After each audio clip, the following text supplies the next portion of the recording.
So hi, Danny. Thank you so much for agreeing to chat with us. Well, thanks for inviting us.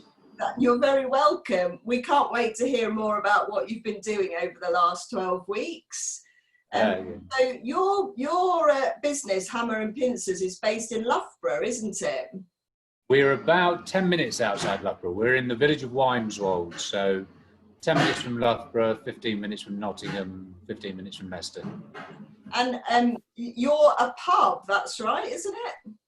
Yeah. It's a pub. We are seen more as a restaurant, really, but it's housed within a pub. Okay. So you would come under the category of businesses that were forced to close on the 20th of March. Yeah. But you haven't closed, have you? No, we haven't. Well, we closed actually a week before they said, because we could see it was going that way.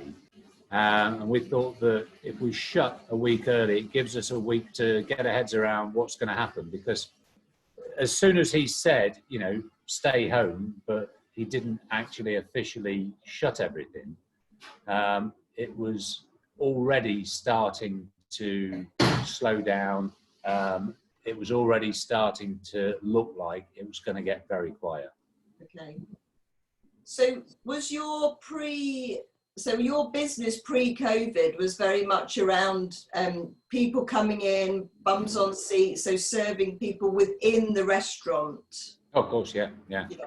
So how have you adapted to continue to trade during the last 12 weeks? Right. Well, we've obviously been doing the takeaway element of it, and that has. I mean, we started off very simply doing lasagnas, fish pies, meat pies, things like that. We've tried everything, to be fair. I mean, we've done ready-made meals. That's been very popular. We've been getting stuff that people have struggled to get hold of. So things like fresh fish, meat was.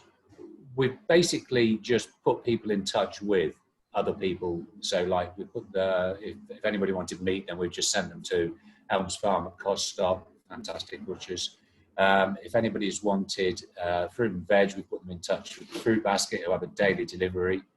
But fish was a bit of a struggle for people, so we've been buying in fish. So we've had all sorts of things. We've had oysters, scallops, turbot, wild line caught bass, because we've got this daily delivery coming from Palo in West Bridgford.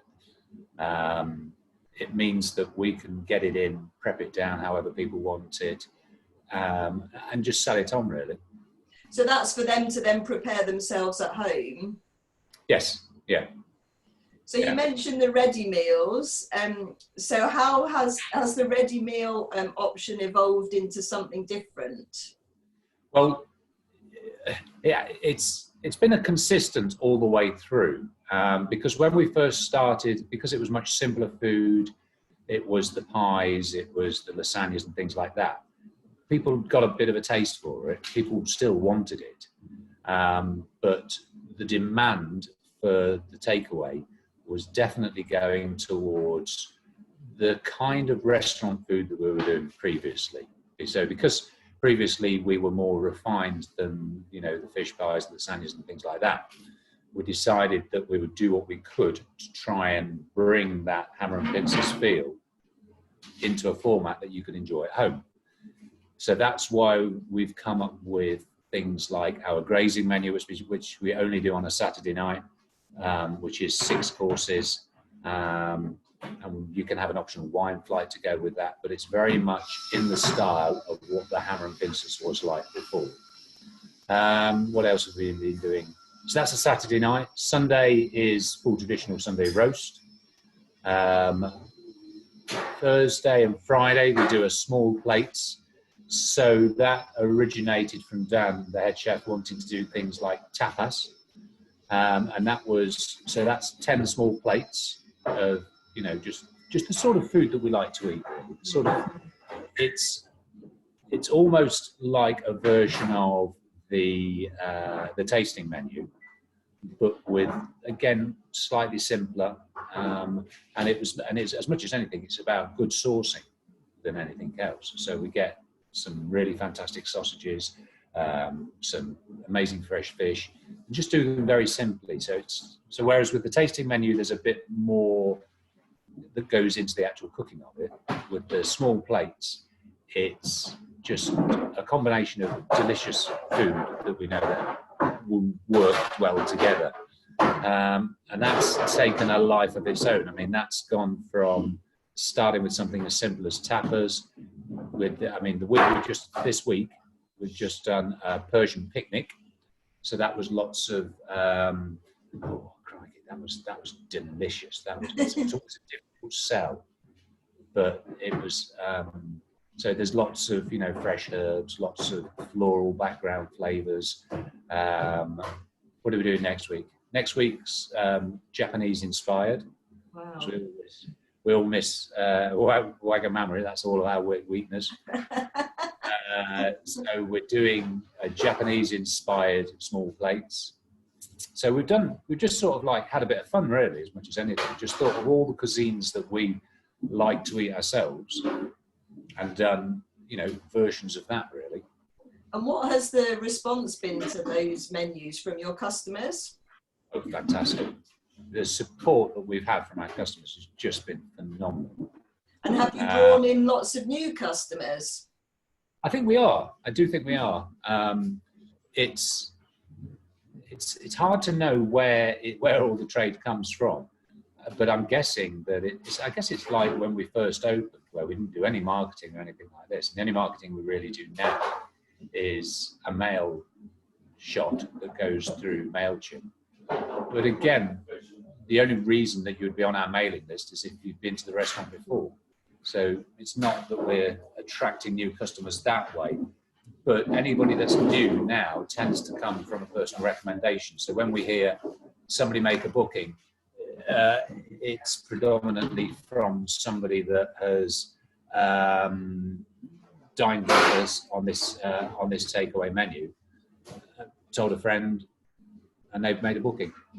Brilliant. So how many people are you serving then? So on your busiest day, how many meals or how many customers are you sending your food into the homes of? Oh, over 100. Wow.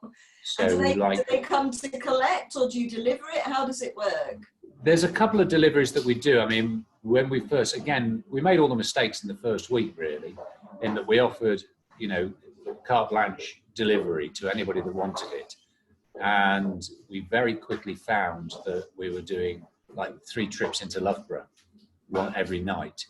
And then there was an issue. I spoke to my insurance guy and he said, well, you're probably not insured in the van for doing deliveries. So we decided then that we were just going to do it really predominantly within the village. So I got my bike out, made a delivery box from an old golf bag and Arkwright style. Absolutely, yeah. I just need the basket on the front, really. Yeah, so we're just doing that now, really, and it's more to the vulnerable, so the people who can't get out. So particularly during, the lockdown when there was, a real issue with being able to actually just get out. But the vast majority of people collect, so we've got I put an old tent outside the front door. It looks better than it sounds. And we put a table out there. You mean a gazebo? Yeah, that's it. Yeah, I suppose it's gazebo, really. Not an old tent. Not an old tent, no, not an old scout pitch tent, no. And it just means that, so people can literally drive up. They just under the window. We're still actually in the restaurant, so we're like 3-4 meters away. They tell us the name. They go up to the top of the car park. They drive round. They park outside our gazebo. We get the food. We bring it out. We put it on a table. We go back into the restaurant. So it's social distancing completely through and through. Yeah. And we developed that in the first week. In fact, in the first couple of days, because we knew that this was going to be, this was always going to be a sensitive matter. So this is also a really good way to stay connected with your customers, isn't it? Because you can still see them, wave at them through the window, and you're still acting as the face of the business. Yeah, yeah. It's, I mean, we miss them. I mean, we miss, it's, you know, there's something magical about a restaurant, and it's what we love doing. We love, you know, we make people happy for a living. It's as simple as that. And we really miss customers. And it does look like it's going to be quite a while before we're back to any level of normality. I mean, they're talking about us being able to use the garden. And as soon as they said that, I put my gardening trousers on and went out, and we've made a lot of changes out on the patio to make it more conducive to dining, really. I mean, it always got me that it was never really that popular, but we always put it down to the fact that because the restaurant is so pretty, that people, you know, they'll often go out there and they'll have a drink before they come through, but nobody ever really dined al fresco. But having said that, you know, we've made some raised beds out there, so we've got loads of fruit and vegetables that we're going to be growing over the years to supply the restaurant. I mean, it's not big enough to ever really do anything other than, you know, sort of like when we get a glut of something, we'll have maybe a speciality night on something. But it's just one of those things that we've always wanted to do, really. And I suppose that's our silver lining, our COVID silver lining, is that there's all these jobs that I've been able to do without customers getting in the way. So I was going to, you mentioned about missing your customers. I was going to ask you about what surprised you the most over the last 12 weeks, either in terms of your business or those that have supported your business. Well, I think it's really just the willingness that they have to support us, because they've been communicating with us quite a lot through, you know, emails and through the booking system. Because with the booking system that we've got, again, we don't have a takeaway booking system. We've got a regular booking system for the restaurant. So we've had to use that, and within the parameters of that, it's not like most takeaway booking systems where you tick a box saying you want this, this, and this. You actually physically have to write it in the comments box.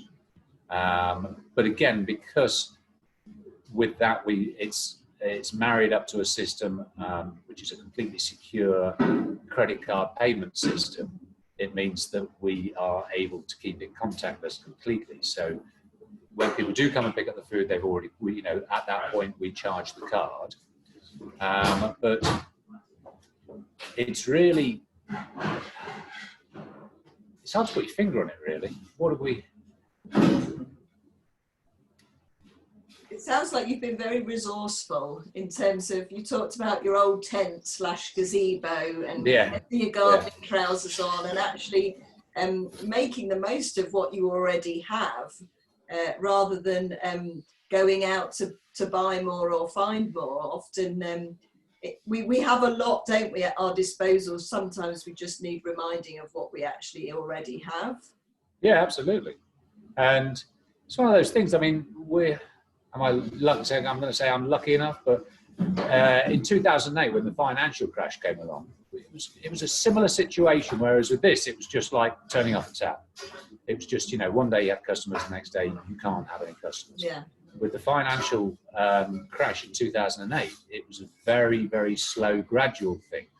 So you set your business up to accommodate. So you set your business up in a way that so we set it up so that we wanted to, you know, deal with quality. We wanted to make everything from scratch. We wanted to use quality ingredients. But as the financial crash started to bite, we found that we couldn't afford to have the 6 chefs in the kitchen. We couldn't afford to do all of those bits and pieces. So that was, you know, like a crossroads for us, and we decided that we still wanted to make everything from scratch, but we just simplified it all. So we did a steak menu at the time, and we just really concentrated on simpler food but still cooked with passion and skill. And to back that up, to keep money coming in, we set up an outside catering company, which still runs now. So that's, you know, that's still been a nice revenue stream for us. So I think that what that taught us back then was that it doesn't matter what comes along, you just have to deal with it. You have to do something that keeps money coming through the till, keeps everybody in a job. Yeah. So what does the future hold? So is your business going in a different direction? Have you do you think that you will continue to do what you have been doing for the last 12 weeks? Will we continue? I'm not convinced. I mean, we'll carry on doing the takeaway for as long as we can. With regards to, we can't wait to open the restaurant and go back to what we were doing. Yeah. Because we were doing so well. We were really, I mean, we had all the inspections. We had some great national news coverage from the newspapers. We had a cracking review from the AA Rosette people. I was really, really comfortable with the way that the kitchen was. And the team that we've got is just astounding, really is. The passion that they bring, and it's hard to put your finger on it, but it's just, we're all after the same thing. We all want to achieve the same thing. And I was really happy with the way that the restaurant was going, and I was never going to change that. And even now, we just can't wait to get back to that sort of thing. And that's why we're doing what we're doing at the moment with regards to the small plates, the grazing and stuff like that, because that is still within the central tenets of what we do, although it's in a tinfoil box or a cardboard box as opposed to on a pretty plate. So you can't wait to get back to the restaurant as it was pre-COVID. Of course, yeah. But for now, you're going to continue to stay true to your brand, and that's bringing great quality food into the homes of your customers via your tasting menus and the ready meals.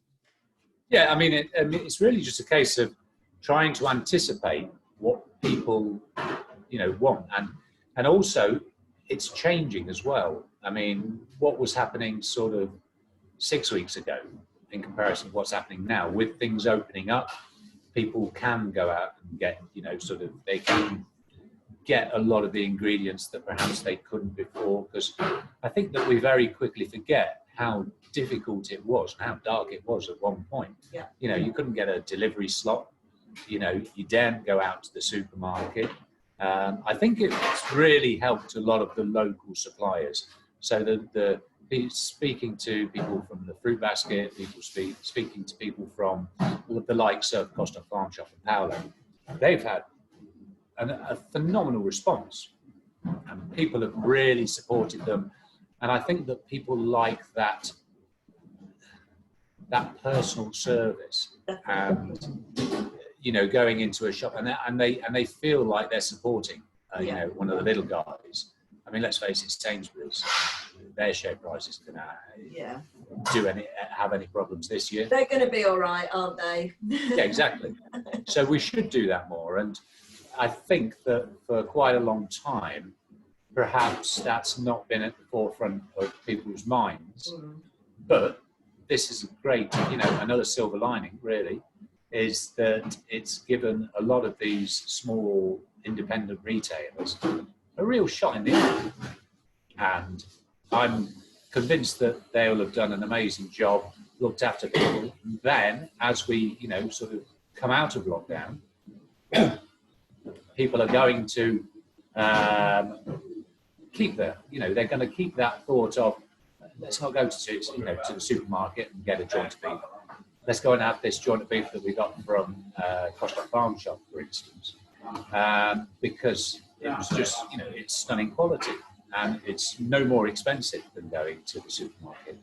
So I do think that, the people who are going to do, should we say, do well out of this are the smaller, independent, local shops. Definitely. So I think the parting message is definitely buy local, support local, keep it local, quality is paramount, and just keep doing what you're doing, providing your customers with an excellent service and great quality food. Yeah, you summed it up brilliantly. I'll let you get back to your old tent then, Danny. It's Thank you been very lovely much. speaking to you. And you too.